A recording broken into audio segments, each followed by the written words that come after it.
D'abord, je le dis aux gens je parle dans l'appareil, carrément. Dans l'écran, je veux dire, je vous dis, je suis né avec le cordon autour du cou. 3 fois.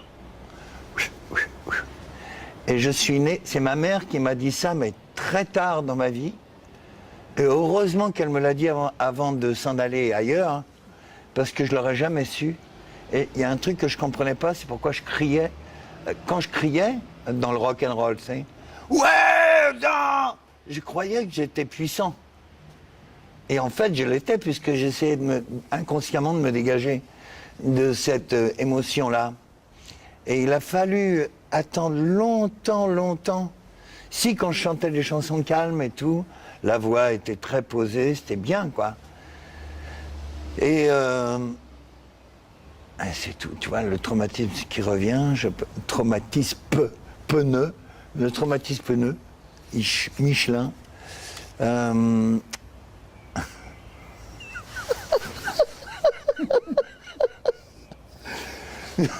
Soyons. Ma mère riait en pleurant, elle pleurait toujours en riant. Bon, moi j'ai chopé ce truc-là aussi. Je veux dire qu'on n'en a rien à foutre, tu vois, mais j'ai eu toutes les occasions, notamment de naître avec le cordon autour du cou, ombilical, qu'une sage-femme m'a sauvé parce que je devenais bleu. Donc je suis né bleu. Tu vois ? Oui. Pas naturel, mais bleu. Et égorgé, quoi. Égorgé par mon propre cordon, celui qui me reliait à ma mère. Comme traumatisme, c'est déjà, ça se pose un peu là. Et quand je suis sorti du ventre de ma mère, c'était le début de la Deuxième Guerre mondiale, en 1940.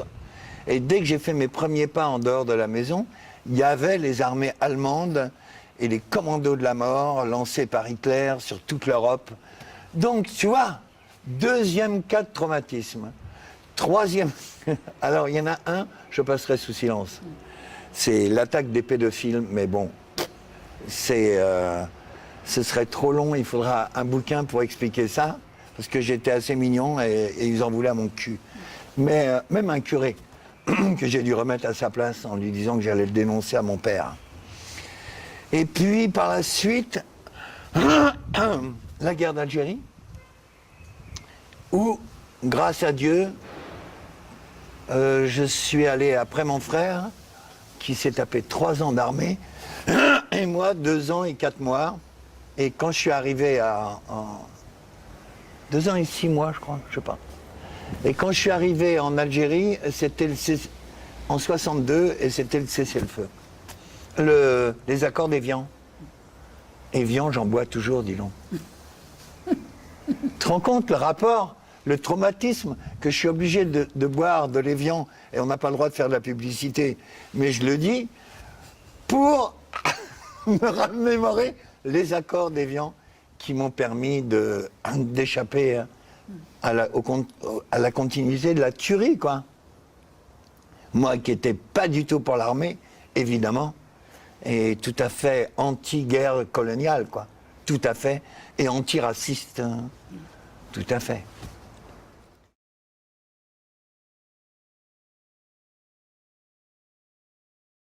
Puis en plus, j'ai été éduqué par des mecs d'extrême droite à un moment donné. Quand j'ai quitté ma famille, c'était des gens qui étaient vraiment d'extrême droite et qui détestaient la gauche, les communistes et les socialistes, et puis tout ça, tout ce mouvement. Et moi, après tout ça, il y a eu un début avec ça, et je les ai surpris un jour, ils m'avaient emmené dans une 2 chevaux avec des matraques qu'ils avaient pris, et je comprenais pas ce qu'ils voulaient faire. Et en fait, ils voulaient faire une ratonnade, c'est-à-dire taper sur des Algériens, quoi, qui collaient des affiches. Et moi, enfant, il m'emmène à 9 ans et dit on va pas emmener le gosse. Et moi je dis pourquoi, qu'est-ce qu'ils vont faire, tu vois. Il est quand même curieux, étonné. Et quand j'arrive, il dit tiens, en voilà. Et puis il montre les mecs qui collaient des affiches, des Algériens, et ils disent allez, on y va. Et ils descendent, et là je comprends tout de suite, tu vois, qu'ils allaient les taper, quoi. Et j'ai hurlé, toi, je suis descendu de la voiture, j'ai dit « Arrêtez, arrêtez ! tu vois, en hurlant. Et puis, ils ont arrêté à cause de ça. Parce que les Algériens, ça les a prévenus, ils sont barrés. Et puis les autres, ils se sont sentis tout cons, quoi. Et j'étais en larmes. Et je disais, qu'est-ce que vous faites? Qu'est-ce que vous faites, tu vois? Et là, je me suis dit, là, il y a un gros problème, quoi. Ces mecs-là sont des assassins. Et c'est la première vision que j'ai eue de ça. Après, j'ai dit, oh là là. Et ça m'a traumatisé aussi, tu vois. Y compris aussi un professeur directeur d'école qui traitait mal un élève russe, blanc, parce qu'il embrassait sa mère sur la bouche quand il a quitté l'école. Et c'est une école catholique, et il le traitait devant tous les autres de communistes, alors qu'ils avaient fui, c'est des Russes blancs, tu vois. Et lui, il était supérieurement intelligent, cet enfant. Et j'étais son seul ami, quoi. Et à un moment donné, j'ai dû me battre avec les autres en leur disant, vous fermez votre gueule, quoi. Moi, je l'aime beaucoup. Et qu'est-ce qu'il vous a fait? Qu'est-ce qu'il vous fait? C'est pas parce que l'autre le traite de sale coco, tu vois. Sale, il aurait dit sale juif, ça aurait été pareil, quoi. C'est terrifiant, on le voit, ça, quand on est enfant.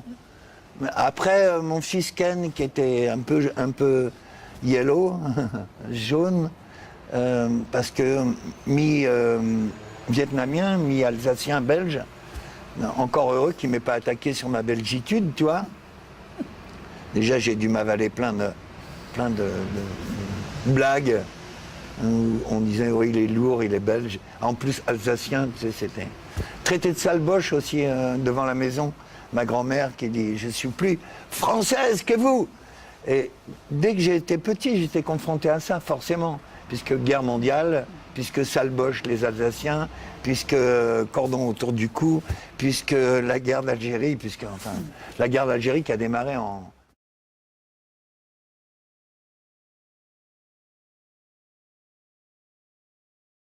Ça m'a toujours aidé. Pourquoi j'ai chanté depuis tout petit? Ma grand-mère chantait, mon père jouait du piano, quoi qu'il arrive. Jouait le soir, et ma grand-mère chantait, moi je chantais avec elle. Et chaque fois que je chantais, ça a été merveilleux, quoi. Ça a été une libération intérieure, tu vois. Dès que j'avais un coup de stress, peur, tu vois. En fait, c'est la peur qui rend les enfants... c'est quand il y a eu le bombardement et que mes parents sont montés en disant vite, et ils nous ont enroulé, Polo et moi, dans les couvertures, et ils nous ont descendus en vitesse, et on a entendu une sirène d'alerte, tu vois, parce que c'était les Alliés qui bombardaient le triage de verre, des chargements de trains pleins de munitions des Allemands. Et là aussi, ça a été...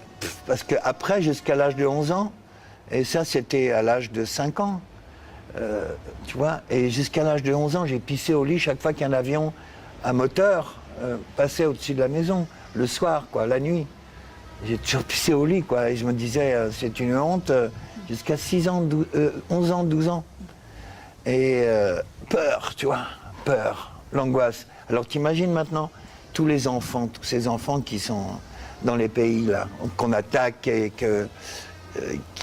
enfin, tenus par des tyrans, attaqués par d'autres gens, au milieu des feux, enfin des civils, quoi.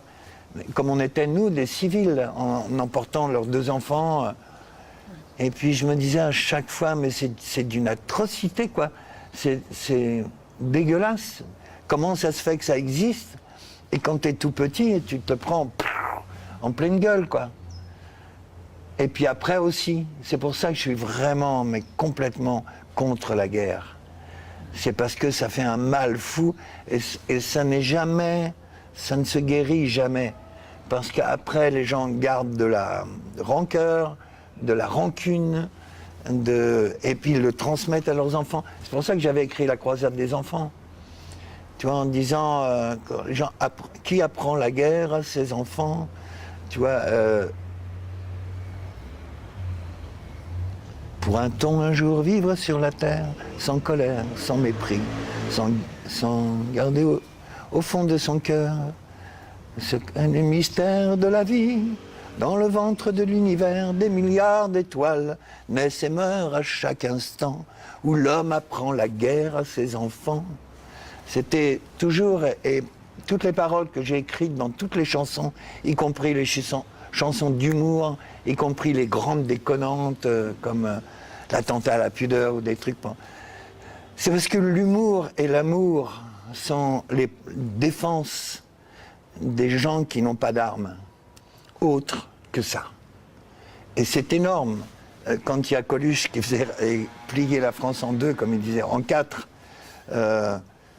et toujours quand il a visé, et c'est pour ça qu'il n'y a aucun humoriste actuellement qui peut vraiment se mesurer, parce que c'est un enfant du peuple qui a parlé à tout le monde, que tout le monde comprenait, et qui a parlé pour faire rire de la prétention de ceux qui gouvernent et de leur façon de défendre leur théorie. Il n'y a rien qui soit pire que la guerre, quoi. Ça déclenche des choses énormes. Hier, j'écoutais à la radio encore une émission sur une amie de Simone Veil qui était en camp avec elle, tu vois. Et il y avait une émission sur France Inter qui parlait des conditions des camps, quoi. Moi, après, j'ai découvert tout ça. J'ai ouvert des livres, tu vois. Il n'y avait pas de livres à la maison. Après, des amis à moi, comme Pierre Goupil et Henri Crolla. Et puis Irène, la fameuse pour qui j'ai écrit les lettres d'amour d'un soldat de 20 ans, m'ont pris en main quand j'avais 18, 19 ans, où je buvais parfois comme un trou, parce que, tu vois, j'avais tellement peur de plein de choses que je me soulevais pour je sais pas, pour m'échapper, quoi. Mais ça, c'était pas bien non plus, parce que ça me rendait malheureux. Et ils m'ont tiré de là en m'expliquant plein de choses, tu vois. Et ce sont des gens, oui, de gauche, qui m'ont appris ça, parce que les gens de droite que j'ai commencé par fréquenter, sans le savoir, qu'ils étaient des fachos, et m'apprenaient simplement la valeur de la guerre, la valeur du plus fort, tu sais, les gens qui prennent des mitraillettes pour leur sexe, quoi. Tu vois ce que je veux dire? C'est des tueurs, quoi. Et c'est pour ça qu'à un moment donné, très naturellement, sans jamais avoir fait partie d'un parti avec une carte, tu vois, je me suis dressé, même seul, parce que j'ai fait mon éducation avec des films avec des bouquins qu'on m'a envoyés, que Irène m'avait donné, que Pierre Goupil aussi me faisait lire, que Henri Crolla me conseillait, qui m'a pris pour la musique, qui m'a donné confiance en moi, que je jouais de la guitare, tu vois. Il m'a appris. Et tous ces gens qui m'ont aidé à sortir, parce que sans me donner de leçons, jamais, tu vois, sans me donner de leçons de morale et sans vouloir m'embrigader. Et ça, je l'ai gardé et je le garderai toute ma vie. Jamais j'ai cherché à embrigader mes enfants ou les enfants des autres, à leur dire il faut que tu votes à gauche ou à droite. Je leur ai dit écoute, tu fais comme tu le sens, mais tu sens selon ton cœur, et si tu regardes ceux que tu aimes, c'est forcément pas des pourris, et c'est pas des gens qui vont t'entraîner sur un mauvais chemin, quoi. Voilà, c'est comme ça que je m'en suis sorti. Enfin, je m'en sors